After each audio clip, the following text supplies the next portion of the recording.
امت کا بھی فائدہ کریں, اپنے ملک کا بھی نام روشن کریں. انفارچونیٹلی ہم وہاں تک نہیں پہنچ پاتے. اچھا, اب اگر اس کو ہم اوور آل سینیریو میں دیکھیں نا, تو یوتھ کیا ہے؟ یوتھ دراصل ایک بیچ کا پیریڈ, ٹھیک ہے. پہلے وہ چائلڈہڈ میں ہوتے ہیں, پھر وہ یوتھ پہ پہنچتے ہیں, اور اس سے آگے جا کے پھر وہ بڑھاپے میں پہنچ جاتے ہیں, ٹھیک ہے. تو آپ کو اوپر کے پورشن اور نیچے کی پورشن اور کنیکٹیوٹی ٹو دا سوسائٹی آپ کو لازمی دیکھنا پڑے گا. ان تینوں چیزوں کو دیکھے بغیر ہم اپنے پرابلمس کو سالو نہیں کر سکتے. ٹھیک ہے. نیچے کی طرف جائیں تو ایک علیحدہ مسائل ہے جس پہ بہت دفعہ بات ہوتی رہتی ہے کہ آپ کے سلیبس کیا ہیں. ایک کسی قسم کا سلیبس پڑھ رہا ہے اور ایک جو ہے اس کا سلیبس بالکل ہی اور ہے. پاکستان میں رہتے ہوئے آپ خود ابھی مجھے 5 طرح کے سلیبس جیسے ڈسکشن ابھی پروگرام سے پہلے گنوا رہی تھی کہ ہمارے پاس سلیبس اتنی طرح کے ہیں, تو ہم کیسے ان کو سنکرونائز کر دیں. اچھا, پھر اس کے بعد جو اوپر کے ہیں ان کی ٹریننگز کا مسئلہ ہے. میں پرسنلی یہ بلیو کرتا ہوں اور میں خواہش کرتا ہوں کہ ایسا ہونا چاہیے کہ جو بھی ہمارے پولیٹیشنز ہیں, علماء ہیں, اسکالرز ہیں, وہ اسٹوڈنٹس کی ٹریننگ ضرور کریں لیکن ان کو اپنے مقصد کے مطابق چلانے کی کوشش نہ کریں. ان کو سوچنے کا موقع ملنا چاہیے. آپ دیکھیں یونیورسٹیز میں, کالجز میں ہم کیوں بین کر دیتے ہیں کہ وہاں پہ پولیٹیکل ایکٹیویٹیز نہیں ہوں گی. ہم یہ بین نہیں کرتے کہ وہاں پہ کوئی جا کے سیمینار نہیں کر سکتا یا وہاں پہ جا کے کوئی اپنا ایجنڈا نہیں رکھ سکتا. رکھیں, وہ سنیں سب کو, لیکن ان کو اس اسٹیج پہ انوالو نہیں ہونا ہوتا. اب ہمارے جیسے بچے ہوتے ہیں نا, ان کو ایکٹیویٹی کرنی ہی کرنی ہے. We want youth to bring and get them activities. اگر آپ کوئی صحیح ایکٹیویٹیز نہیں دیں گے تو وہ جو مشہور سیئنگ ہے, an idle mind is a devil's work shop, کہ خالی دماغ شیطان کا کارخانہ بن جاتا ہے. تو جب آپ کچھ نہیں دیتے تو اس طرح کی چیزیں ہوتی رہتی ہیں. اب اگر آپ آج دیکھیں ہماری پرابلمس کیا ہیں, یوتھ کیا ہے, ان کی ایک پرسنالٹی ہے, پرسنالٹی کے کریکٹرسٹکس ہیں, ان میں ایک ایک چیز الگ ہوتی ہے کہ یوتھ بگڑ گئی. ایکسٹریمزم کا کلچر آیا, دوسرے کی رائے کا احترام دینا ختم ہو گیا. جوکس کا کلچر آیا, دوسرے کی بات کو سنجیدگی سے لینا ختم ہو گیا. مذاق اڑانے اور کیڑے نکالنے کا کلچر آیا, اپریشیٹ کرنے کا کلچر ختم ہو گیا. بالکل. تو ہمیں اوور آل اپنے سینیریو کو دیکھتے ہوئے سب کو کردار ادا کرنا ہوگا, جس سے میں سمجھتا ہوں کہ ان مسائل کے حل کی طرف ہم جا سکتے ہیں. یہ تو میں نے مسائل آپ کو گنوائے. بالکل, اور مسائل کی تو پتہ نہیں کتنی لمبی لسٹ ہے, اور لسٹ اگر ہم بیٹھ کے شو میں کریں گے تو 1 گھنٹے تو ہمارے شو کا ٹائم ہی ختم ہو جائے گا. ہمارے ایک اور بھائی نے ہمیں جو جوائن کیا ہے جن کا نام ہے محمد سعد ملک, وہ بھی سوشل ایکٹیوسٹ ہیں. بٹ ان کی جانب السلام علیکم. وعلیکم السلام. کیسے ہیں بھائی آپ, خیریت سے؟ الحمدللہ. آپ کی کیا جو ہے وہ موقف ہے اس بات پر کہ جو ہماری یوتھ ہے ان کے جو اتنے مسائل ہیں اس پر آپ کیا کہیں گے؟ دیکھیں, سب سے پہلے تو آپ کے چینل کا شکریہ ادا کروں گا کہ انہوں نے میرے موقف جاننے کے لیے مجھے یہاں پر مدعو کیا. یوتھ کے مسائل کوئی نئے نہیں ہیں. 9ویں جماعت سے لے کر کے اس کی آخری تعلیم ہو, چاہے ایف اے ہو, انجینئر, ڈاکٹر ہو, ہر جگہ پہ اس کے مسائل ہیں. مسائل کا حل نہیں ہے. حل کون تلاش کرے گا؟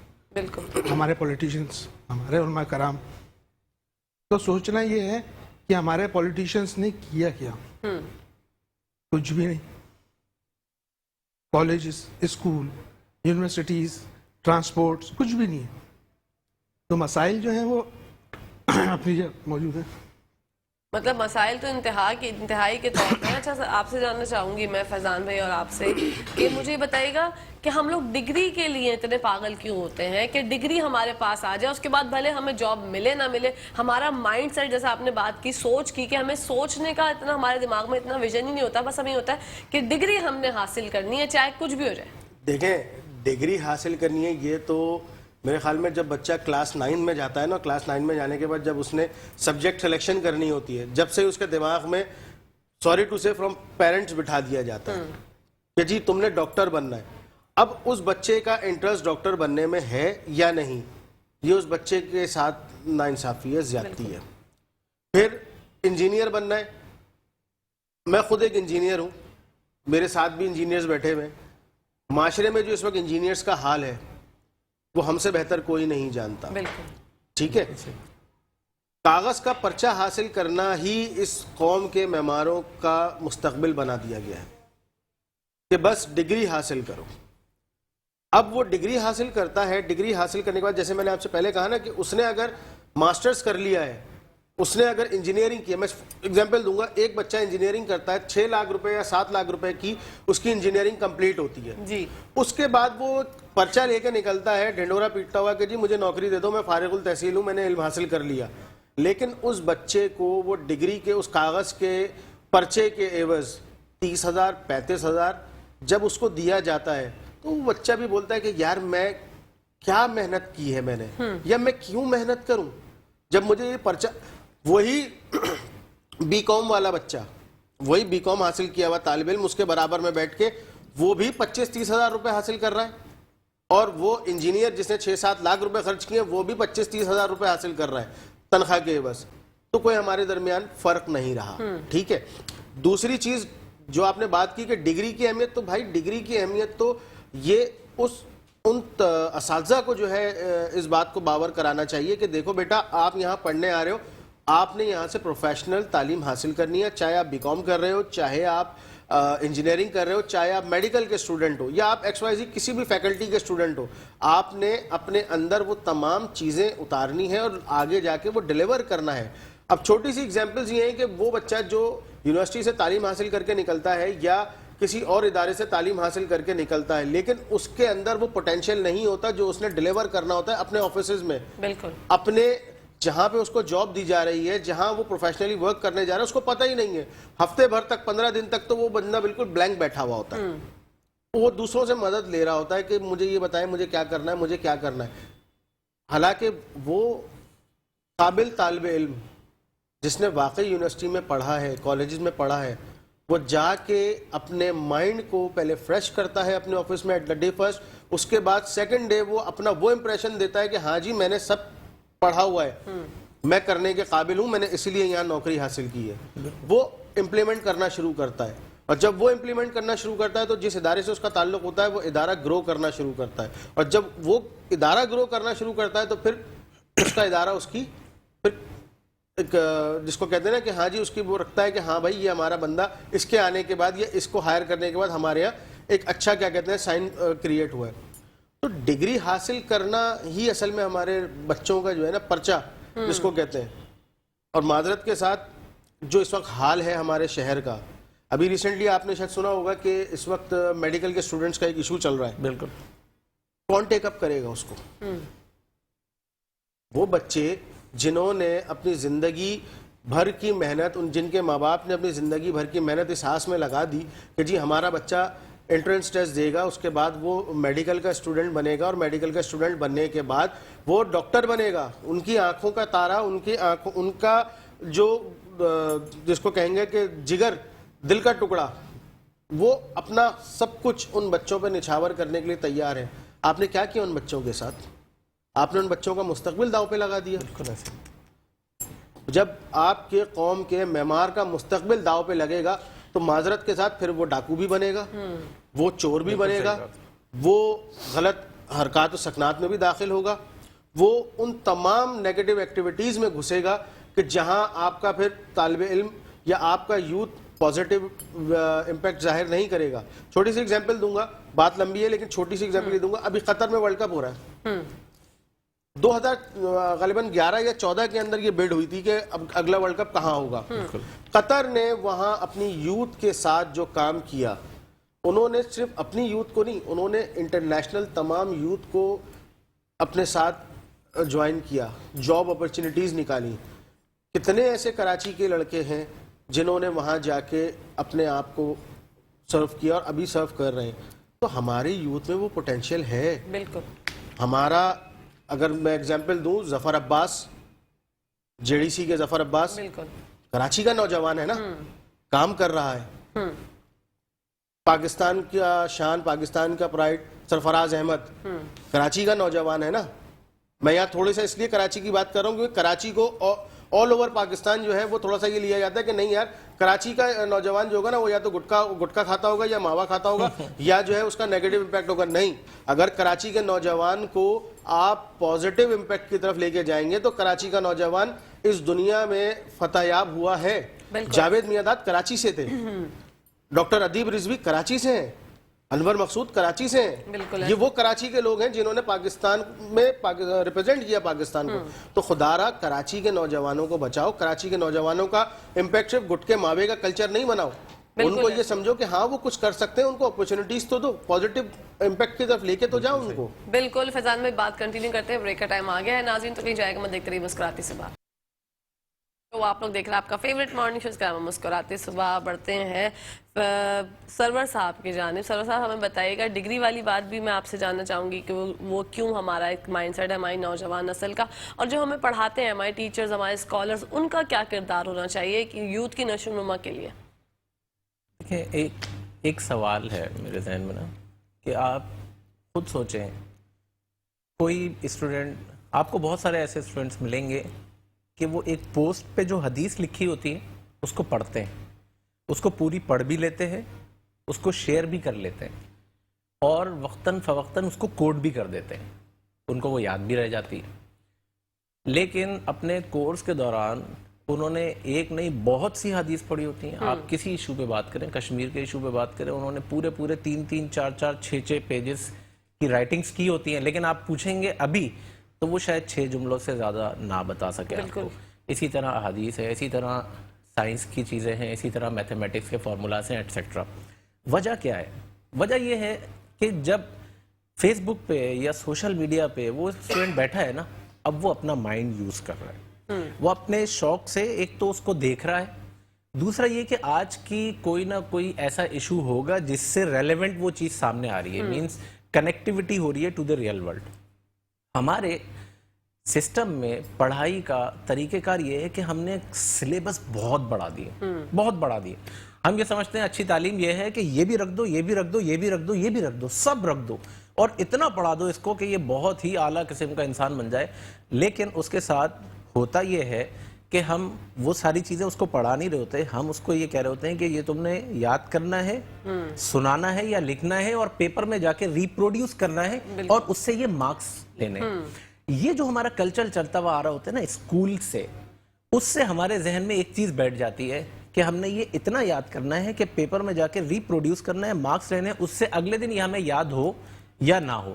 اس کا مطلب ہم وہ چیز پیپر کے لیے تو ضرور کر رہے ہوتے ہیں, ہم تعلیم حاصل نہیں کر رہے ہوتے. اچھا, وہیں سے یہ مائنڈ سیٹ بن جاتا ہے کہ ہم نے کتنے مارکس لیے. آپ دیکھیں کہ ٹیچرز اپنے بچوں کو اس بات پہ ڈانٹ رہے ہوتے ہیں, وہ اس نے اتنے مارکس لیے, تم نے کیوں نہیں لیے, وہ بھی تمہارے ہی ساتھ کھیلتا ہے, تم بھی یہیں رہتے ہو, وہ بھی یہیں رہتا ہے, اس نے کیوں زیادہ مارکس لیے. اس بات پہ کبھی زور نہیں ہوتا کہ تم نے کتنا لرن کیا, اس نے کتنا لرن کیا. آپ یونیورسٹی میں چلے جائیں, پھر وہی مائنڈ سیٹ چل رہا ہے. یونیورسٹی کے اسٹوڈنٹس 99% ان کے ذہن میں ایک بات ہوتی ہے کہ کچھ ایسا ہو جائے کہ یہاں سے فارغ ہو کے ہمیں جاب مل جائے. وہ یہ نہیں سوچتے کہ کچھ ایسا ہو کہ یہاں سے جب میں نکلوں تو میں ایک کمپلیٹ میکینیکل انجینئر ہوں, میں کمپلیٹ ایکسپرٹ ہوں اس فیلڈ کا. ایسی کوئی سوچ نہیں پائی جاتی.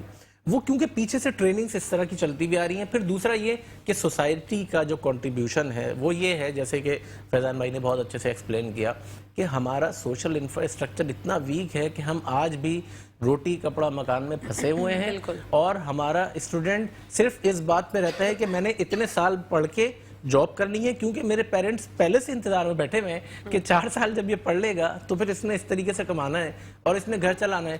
تو وہ سوچ جو ہے نا اس کی, وہ پریویل کرتی ہوئی آ رہی ہے پیچھے سے, جس کی وجہ سے وہ یہاں پہ جا کے اسٹک ہو جاتا ہے. دوسرا, ہمارے یہاں ایبسنس ہے ہابیزم کی. کیریئر اورینٹیشن پروگرامز ہوتے تھے, کبھی کم ہو گئے اور کم ہو گئے.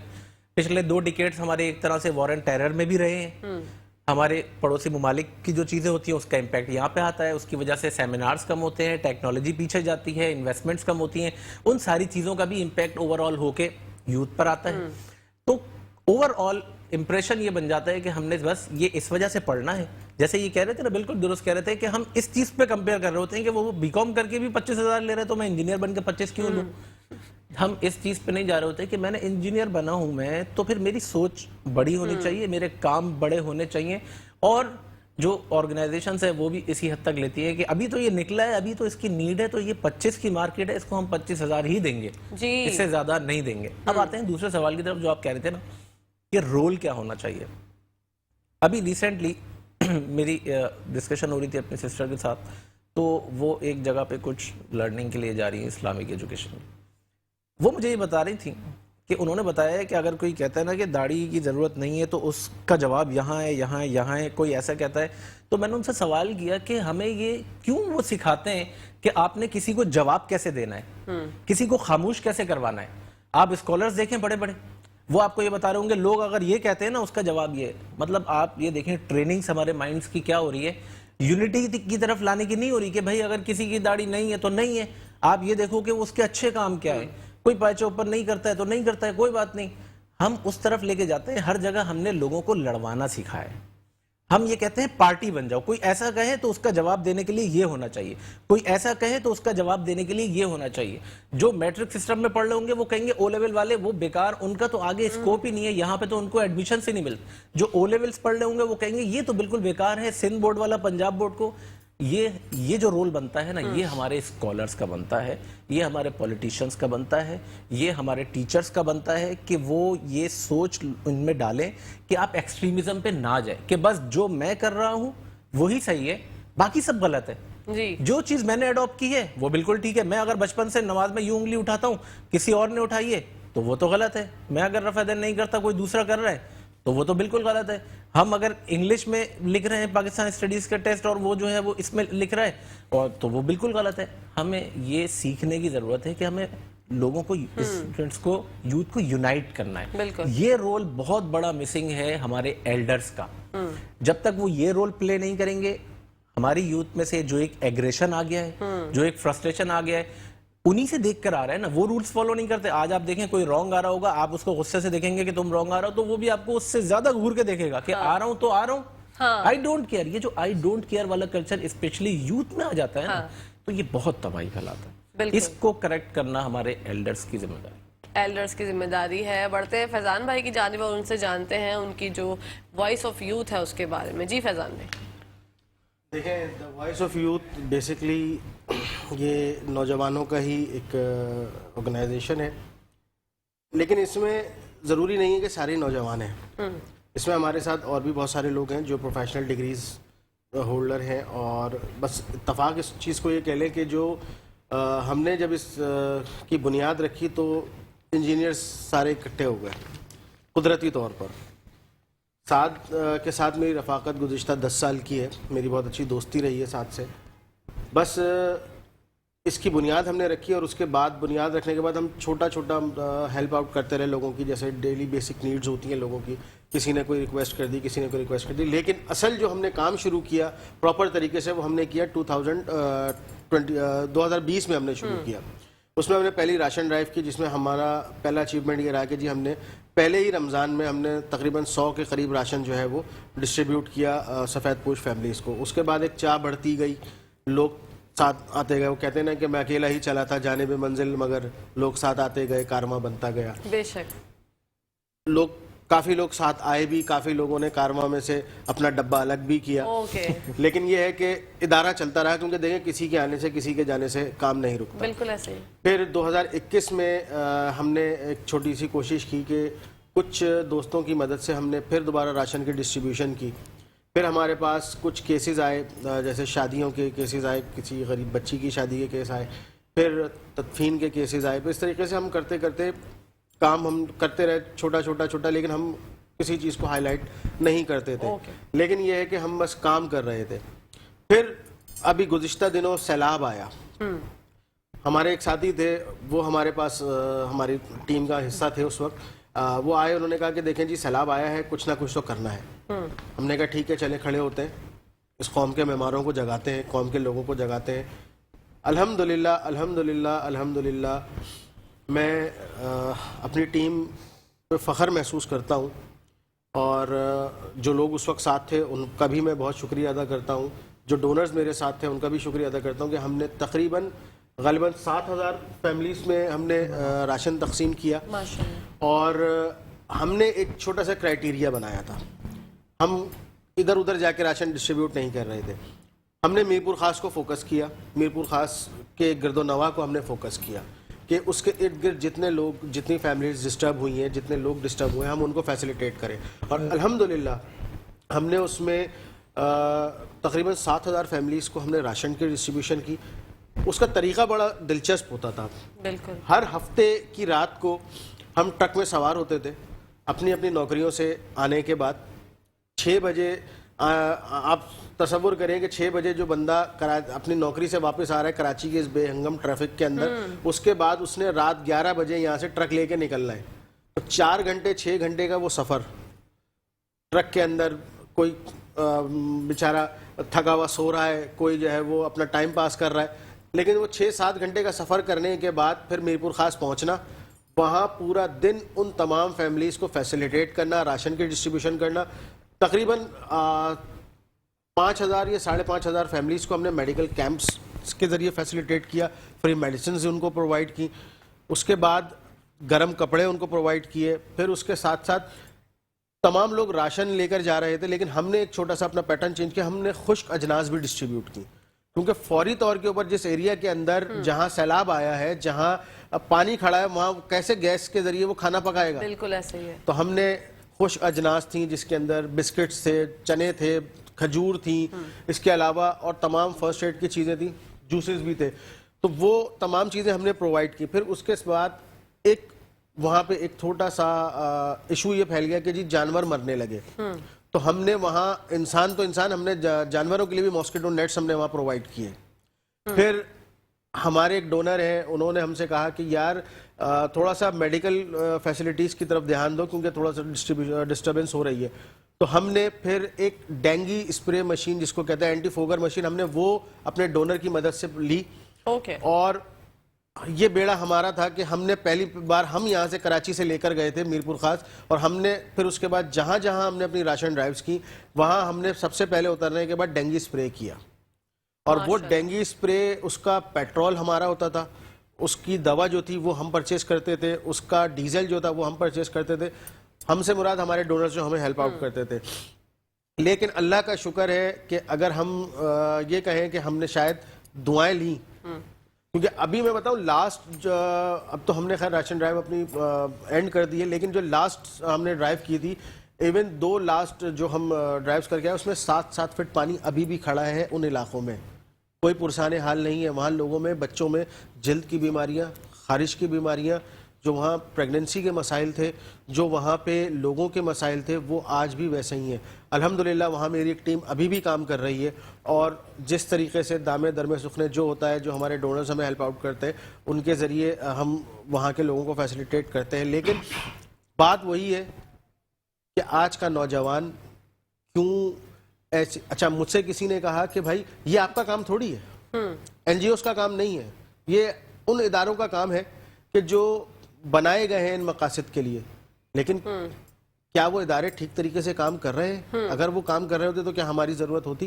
بالکل ایسے. میں ایون بتاؤں, میری والدہ مجھ سے اکثر ناراض ہو جاتی ہیں کہ تمہارے پاس اور کوئی کام نہیں ہے ان چیزوں کے علاوہ. ہاں ایسے ہی ہے. گھر میں تم کچھ نہیں کرتے, اور باہر جو ہے تم راتوں کو 2-3 بجے تک گھوم رہے ہو. تو بھائی دعا لے رہا ہوں, بھائی دعا لو, لیکن گھر میں بھی تو دیکھو. اب چھوٹی سی کل کی مثال ہے, میرے پاس ایک کیس آیا, ہمارے ایک سرکل سے ایک نے فون کیا کہ جی ارجنٹ ایک خاتون کی ڈیتھ ہو گئی ہے, تو ان کی تدفین کے لیے, اور ان کی بچی جو ہے وہ گھروں میں کام کرتی ہے. اب ہمارے پاس تو تنخواہ جو آتی ہے وہ آپ کو بھی پتہ ہے.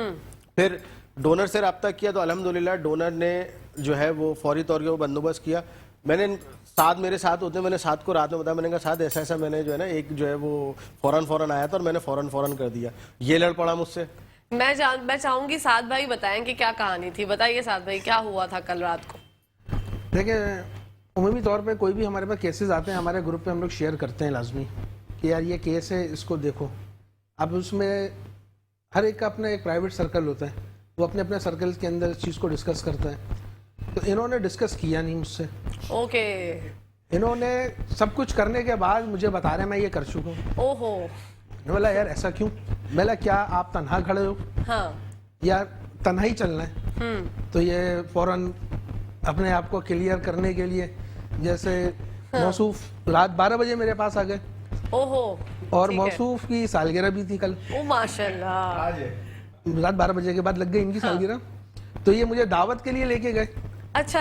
بولا بھائی یار یہ میں کر چکا ہوں, یہ مجھ سے غلطی ہوئی ہے, کیونکہ میں نے آپ کو اطلاع نہیں کی تھی. میلا یار جہاں تم نے اس کو 20-25 کیا ہے وہاں پہ ہم اس کو 30-35 کر دیتے, مشورہ تو لیتے. بھلا یار وہ اتنا ارجنٹ کیس تھا کہ نہیں کہنا چاہ رہا تھا میں کہ سب کھانے والے بھی نہیں رکھ رہے تھے جو انہوں نے کنڈیشن بتائی.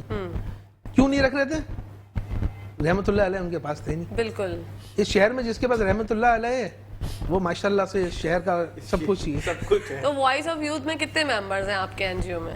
دیکھیں اس وقت تو ہماری جو کور کمیٹی ہے وہ 7 لوگوں پہ مشتمل ہے. ٹھیک ہے. ان کے نیچے جو ہے مختلف کمیٹیاں بنی ہوئی ہیں. سوشل کمیٹی الگ ہے, رابطہ سیکرٹری الگ ہے, موبلائزیشن کمیٹی الگ ہے, انکوائری کمیٹی الگ ہے. تو ساری کمیٹیوں کے اپنے اپنے کام ہیں. ٹھیک ہے. اچھا فیضان کی ایک بات اور میں اس میں ایڈ کرنا چاہوں گا کہ ڈینگی اسپرے کے حوالے سے دیکھیں ہر چیز کا ایک ڈیزاسٹر مینجمنٹ سیل بنا ہوا ہے. سندھ گورنمنٹ کا بھی ہے اور اپنا فیڈرل گورنمنٹ کا بھی ہے. جب کراچی کے اندر ڈینگی اور ملیریا کی وبا پھیلی تو ہمارے یہ ادارے کہاں تھے؟ میرے خیال سے شاید اپنے ٹھنڈے کمروں کے اے سیوں میں سو رہے تھے یا اپنی فیملیز کے ساتھ 2 ذریعہ پہ ڈنر آؤٹ کر رہے ہوں. خیر نہیں کہنا چاہیے.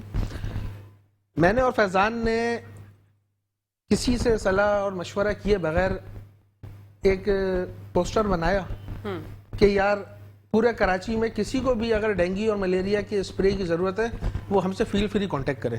اوکے. اچھا اس کانٹیکٹ کے اندر ہم نے واضح طور پہ مینشن کر دیا تھا کہ 80% ہم برداشت کریں گے, 20% آپ برداشت کرو گے. 80% میں مشینری ہماری ہوگی, میڈیسن ہماری ہوگی, مینس پاور ہماری ہوگی, آنے جانے کا کنوینس ہمارا خود کا ہوگا, چاہے وہ کراچی کا کوئی بھی سا بھی علاقہ ہو. آپ نے کیا پرووائڈ کرنا ہے؟ صرف فوگر کے لیے ڈیزل اور پیٹرول جس سے فوگر چلتا ہے. اب ماشاءاللہ سے اس کا رسپانس ایسا آیا کہ ہم رات کو 8 بجے آفس سے آتے تھے اور کھانا بھی نہیں کھاتے تھے. مطلب آفس سے آنے کے بعد صرف چینج کرتے تھے اور نکلتے تھے اپنی سائٹس کے لیے. رات 12 بجے 1 بجے آ رہے تھے. ریسنٹلی لاسٹ منتھ تو وائف ناراض ہو گئی. اچھا مطلب یہ تو حال تھا کہ میں بتاؤں, بولتی ہیں وہ کہ آپ نے اپنی ایکٹیویٹیز اتنی بڑھا لی ہیں کہ آپ کی بیٹی یہ پوچھتی ہے کہ پپا آئے تھے. اللہ اکبر. اس میں ایک چیز اور بھی ہے, میں تھوڑا سا ایڈ اور کروں گا کہ ہمارے ساتھ ایک اور ساتھی ہوا کرتے تھے اس وقت. اب وہ اپنی مصروفیات کی وجہ سے, ان کی جاب کے حوالے سے وہ اب ہمارے ساتھ نہیں ہے. لیکن میں آپ کو بتاؤں کہ ہر دوسرے دن نا جو ہمارا, اچھا وہ ایکٹیویٹی صرف ہم 3 لوگ کر رہے تھے کیونکہ ہمیں پتا تھا کہ اس کی میڈیسنس کے کیا ایفیکٹس ہیں, کیا چیزیں. تو ہر دوسرے دن نا گروپ پہ ایک میسج آیا ہوا ہوتا تھا, یار آج تم دیکھ لو میں جو ہوں وہ مجھے کھانسی ہو رہی ہے, مجھے بخار چڑھ گئے. ایون کہ وہ جو میڈیسن تھی اس کا اثر اتنا خطرناک تھا ہم پر, کرنے والوں پر, اس پر نہیں کہ جس کے ایریا میں ہو رہا ہے. رات کو 3-3, 4-4 بجے ہم اپنے گھروں کو واپس آئے اسپرے کر کے, اور 72 گلیاں, 75 گلیاں, 35 گلیاں, 50 گلیاں ایک رات میں کی ہیں. اور اس کے بعد جب ہم نے دیکھا تو پتہ یہ چلا کہ ہمارے بعد پھر اور دوسری جو اچھی بات ہے نوجوانوں کی این جی اوز تھیں, انہوں نے ٹیک اپ کیا. لوگوں نے بھی اس چیز کو اپنی ذمہ داری سمجھی. اچھا ہمیں تھوڑا سا بینیفٹ کیوں ملا؟ ہمیں تھوڑا سا بینیفٹ اس لیے ملا کیونکہ ہم نے اپنا جو پیرافلیکس تھا یا ہمارا جو پوسٹر تھا اس پہ ہم نے کلیئر, جیسے ساتھ نے بتایا, کلیئر لکھ دیا تھا کہ جی 80% ہم بیئر کریں گے اور 20% آپ بیئر کریں. اس میں کیا ہوتا تھا, اس میں کسٹمر جو ہمارا کنزیومر ہوتا تھا, جو ہمیں بلاتا تھا, اس کا ہم پر اعتماد تھا کہ ہاں یار یہ لوگ کام کر رہے ہیں. اور واقعی میں جن لوگوں نے ہمارے ساتھ کام کیا, جن ایریاز میں ہم نے کیا, ان لوگوں نے ہم سے یہاں تک کہا کہ یار آپ جو اب دوبارہ فون آ رہے ہیں کہ یار ذرا اسپرے کر دیں, ذرا اسپرے کر دیں. کیوں؟ اب وہ اچھا وہ یہ سمجھ رہے ہیں کہ شاید ہم کوئی فیومیگیشن والے ہیں, لیکن ہمارے پاس الحمدللہ جو میڈیسنس تھیں, جو ہمارے پاس چیز تھی, اس چیز کا امپیکٹ یہ تھا کہ جس سے خواتین سب سے زیادہ ڈرتی ہیں نا گھروں میں, چھپکلیاں, وہ تک گر کے مری ہیں اس میڈیسن سے. اور میں اگر دکھاؤں تو میں آپ کو دکھاؤں گا, میرے پاس ویڈیو پڑی ہوئی ہے کہ اتنا جو ہے نا کچرا, اتنا مچھر مکھی جو ہے وہ جھاڑوؤں سے نکلا ہے. بعد میں لوگوں نے ہمیں ویڈیوز بھیجی ہیں کہ یہ آپ کے جانے کے بعد حشرات الارض جو ہے وہ مرے ہوئے پائے گئے. اچھا مطلب وہ اتنا افیکٹو تھا. اچھا میڈیسنس کے حوالے سے بھی ایک بات یہاں پہ میں ڈسکس کرنا چاہوں گا. فرسٹ ٹائم ہم نے جب وہ میڈیسن پرچیز کی میرپور خاص کے لیے, آئی تھنک سو 1450 کی تھی وہ میڈیسن. ایگزیکٹلی. لاسٹ ڈرائیو کے لیے ہم نے وہ میڈیسن پرچیز کی 1950 کی. کراچی کے اندر جب وبا پھیلی تو الحمدللہ ثم الحمدللہ 3150 کی ہم نے کاٹن پرچیز کر لیا. ہم نے بولا اس سے پہلے 4150 کی ہو, 3150 کے حساب سے کاٹن لے لو. اور یقین مانے کہ 50% انہوں نے اپنے پاس سے اپنی پاکٹ سے دیے, 50% میں نے دیے. تو یہ ایسا کیوں ہوتا ہے ہمارے یہاں پر؟